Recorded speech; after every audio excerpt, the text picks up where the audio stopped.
ibu anak kandungnya, bapak. Iya paling tua. Biarkan seperti itu, jangan hari ini juga bawa mak nih balik, Bu. Iya Pak, ya. Makasih banyak. Bawa mak balik. Pak, tolong mobil dari kita. Siapkan Pak ya. Ambulans sudah siap, Pak. Udah suruh Bu. Iya Pak. Mak udah meninggal, ada lagi Pak Tiko. Mak aku dibiarkan Tiko, Bu. Pagi ini saya menyaksikan sebuah video viral yang telah ditonton puluhan ribu viewer hanya dalam hitungan jam. Video yang menyajikan pemandangan seorang anak muda yang sekonyong-konyong menangis karena iba melihat nasib seorang ibu tua.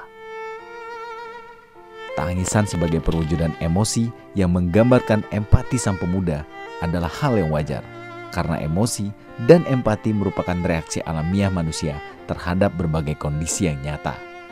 Itu teorinya menurut Daniel Goleman, seorang penulis buku psikologi bestseller tentang kecerdasan emosi yang karyanya pernah saya baca.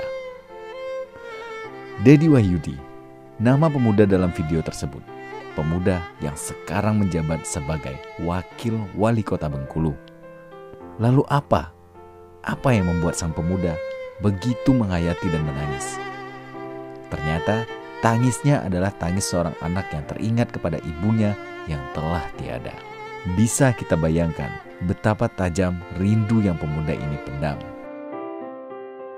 Pada detik itu, saya pun terdiam dan tak terasa ikut menangis. Apa yang dirasakan oleh pemuda ini adalah perasaan yang sama dirasakan oleh setiap anak yang merindukan ibunya. Akan tetapi, ia hanya mampu bertitip doa.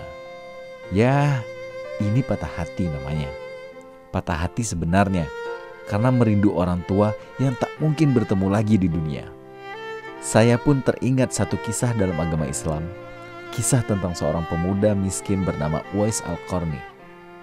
Pemuda yang namanya disebut langsung oleh Rasulullah SAW sebagai orang yang tak dikenal di dunia, tapi namanya tersohor di langit sana. Apa yang membuat pemuda tersebut bisa semulia itu? Sholat malamnya kah? Puasanya kah? Atau berapa ribu masjidkah yang telah dibangunnya? Ternyata pemuda miskin bernama Uwais Al-Qarni itu menjadi hamba yang istimewa, terjamin tempatnya di surga, karena ia mendedikasikan seluruh hidupnya untuk berbakti kepada ibu kandungnya sendiri. Uwais Al-Qarni mewujudkan keinginan ibunya untuk berangkat ke haji, ke Mekah, dengan cara menggendong tubuh ibunya yang renta dari desanya di Yaman hingga ke Mekah.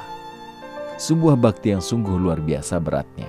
Mengingat jarak dari Mekah ke perbatasan Yaman, jaraknya tidak main-main, sejauh 590 km. Wow, sekali lagi, ini bukan soal apa-apa.